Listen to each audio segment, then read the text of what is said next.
I wanted to test out our cooling packs that we've started making ourselves. My dog decided that he wants to be in the video today. It's supposed to be really warm today, so we're going to take some temps with our temp gun. I have one that is frozen, one that has just been sitting in the fridge. We're going to measure our temperature outside first. I'm going to leave this outside for 6 hours. That's our temperature currently, without our boxes. So these are our standard shipping boxes here that I have. I'm just going to throw our fridge one in one, close it up. This is the standard way that we pack our boxes, which you've seen in the video, which I'll link at the end. Hopefully the air conditioner unit isn't too loud here. I should have picked a better spot, but that's okay. So we're just gonna, like I said, close them back up, just like we do in the shipping videos. We're gonna leave these out here for 6 hours. So I have a timer ready on my other phone. I'm going to seal it up just like we would if we were sending it out. I wish I brought scissors.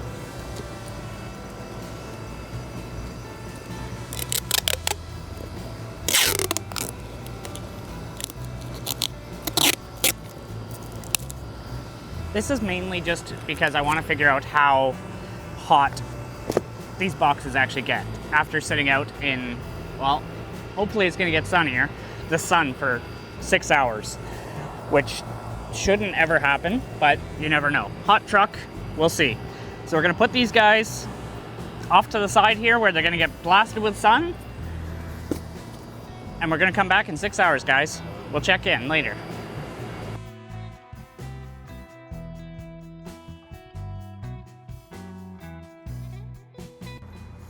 So I just wanted to show you guys quickly how we make the gel that goes into our cooling gel packs. It's portable toilet or camping toilet gel. It's sodium acrylate, I think it is. So I just, oops, that was exactly where I didn't want that to go. Cut it open. It looks like very fine sugar almost inside there. This is warm water. It's about 3/4 of a cup in a 32-ounce cup. I pour this entire packet in here,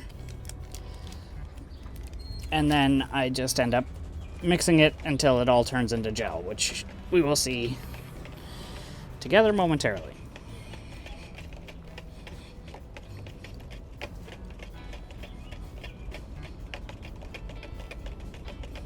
Usually takes a few minutes.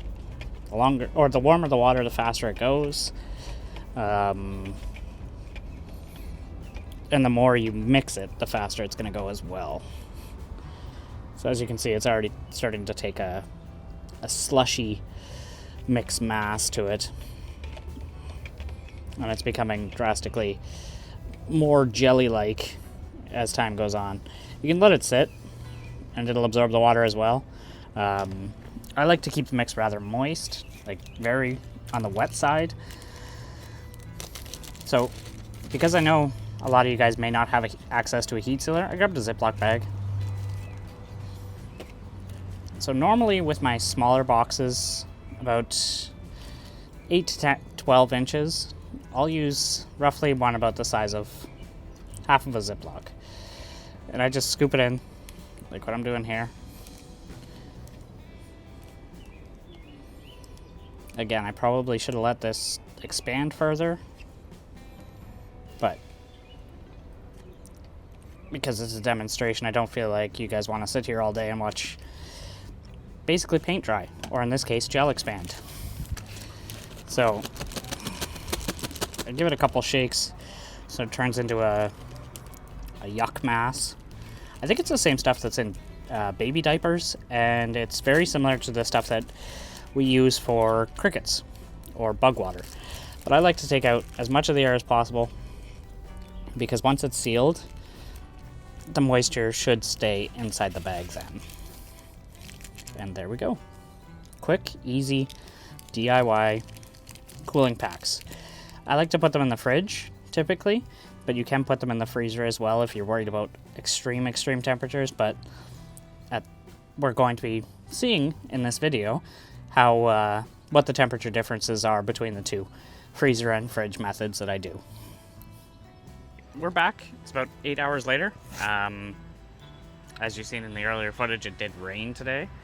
I'm not sure which is which at this point. We're going to... So we have an exterior temperature of 78.6. Now we're going to open these up and see how our insides look. Apparently the foam does add a lot of rigidity, which I wasn't aware of, making it a lot harder to open.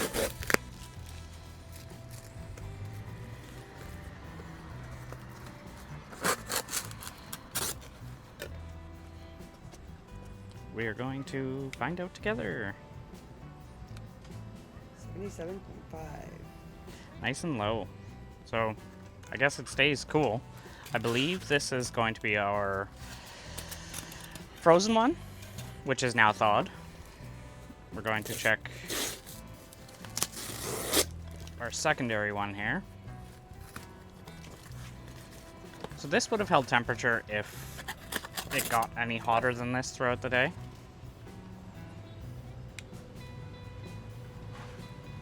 $76.1.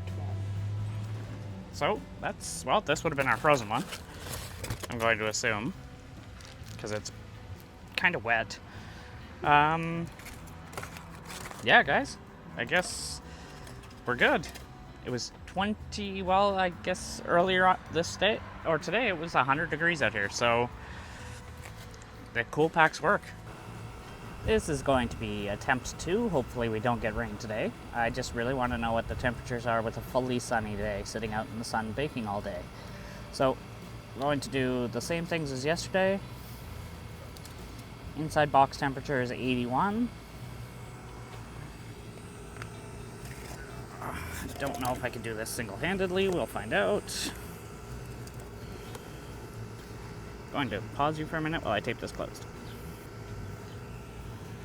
Okay, we got our box all sealed up. We're going to drop it back in the sunniest spot I could think of, which is this overgrown garden, and we'll check on it in 8 hours. So guys, we're back. It's been about 8 hours, maybe 9 hours.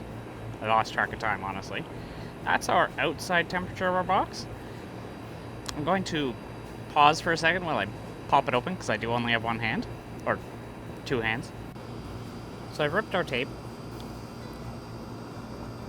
That's our interior temperature without the styrofoam. Or above the styrofoam, sorry.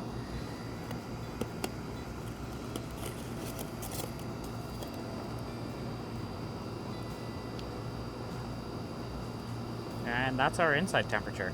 That's still pretty warm, but as for it sitting at, I think it was 130 something earlier, that's pretty good for internal box temperature at 86. It's still borderline too warm for most things, but majority of things will live through that in a temporary case. And this is, of course, extremes. It was sitting in the sun all day today.